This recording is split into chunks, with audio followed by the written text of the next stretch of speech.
life, liberty, and the pursuit of happiness. The famous quote from the Declaration of Independence. Let's see, life, we don't have a lot of control over. We want to stay healthy. We want to take care of what we've been given, but we were given life. It's not a whole lot we can do to get life.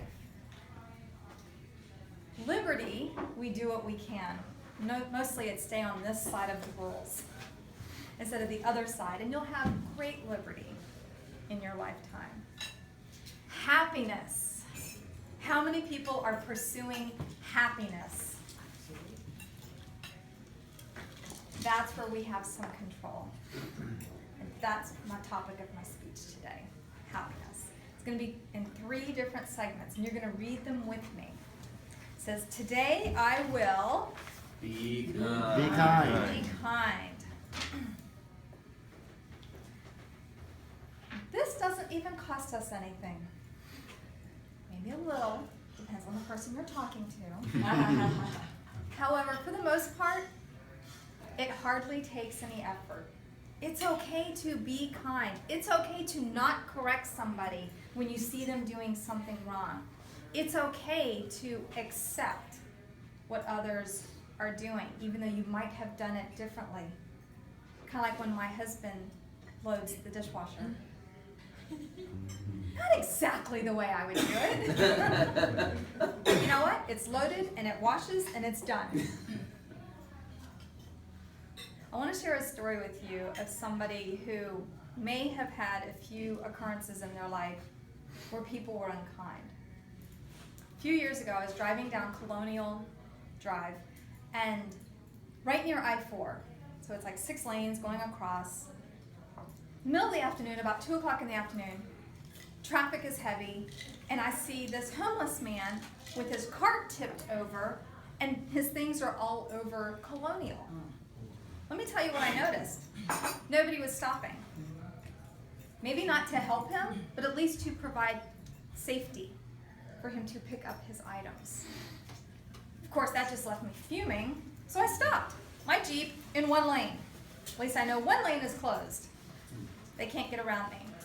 And I get out, and I'm trying to make sure that at least when I'm stopping traffic, like this, stop, no, you, stop. And I'm making sure he can get across the street and get his things in order. I walk over to him after he's been secure and I park my Jeep on the side of the road. And I asked him, are you okay? I don't know, at this point I don't know if he's been hit. I don't know if he's hurt.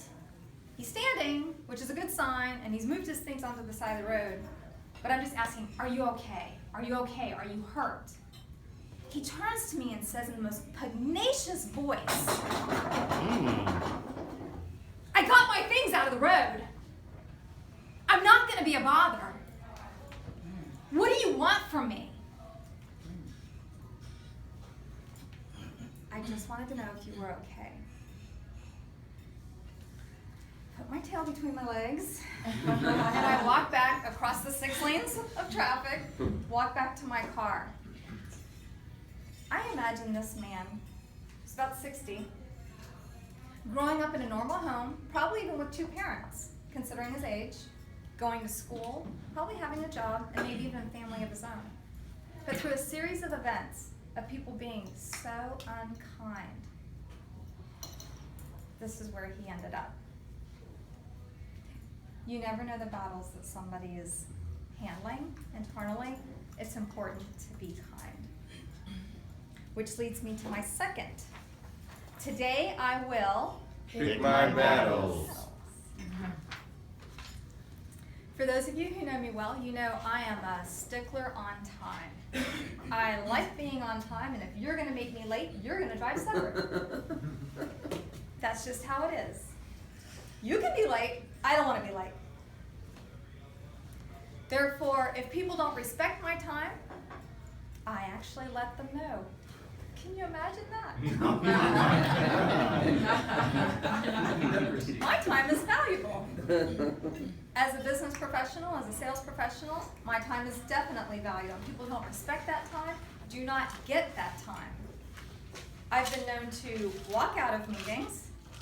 I have been known to politely ask if there might be a better time, and when they don't nibble on that carrot, I then walk out, because there's a communication gap there.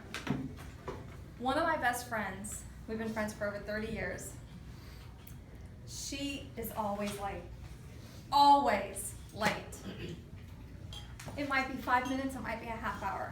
Yeah, she calls me. But that's okay, she is always late. Instead, I choose to pick that battle. I can remind her she's late, like she doesn't know.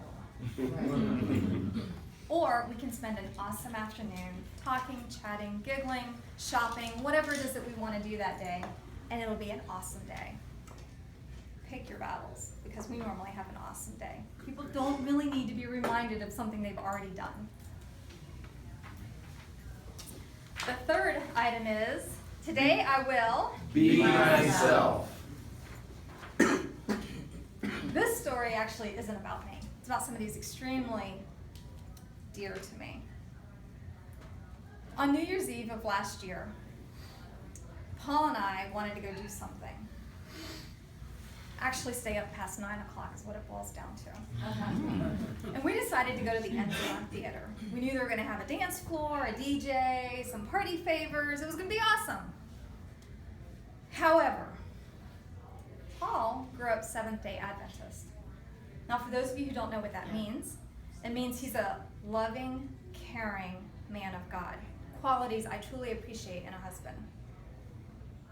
It also means that boy ain't got no rhythm.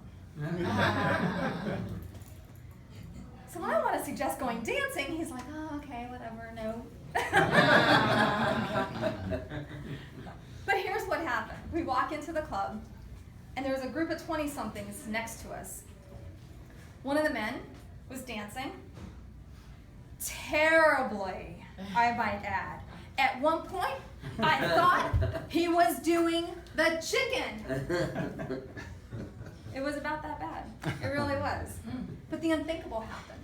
Paul walked up to this man, he goes, I want to take dance lessons from you. Wow. From that moment on, he and that guy danced almost all night long. In fact, I sat down, I was exhausted, and he's still dancing. Wow. Here's what happened when we were driving home. He says, I had the best time. Be yourself. You don't have to compete with anybody. Just be yourself. Have fun. In the pursuit of happiness, we are going to be kind. Pick your battles and be yourself. I wish you all the happiness in the world.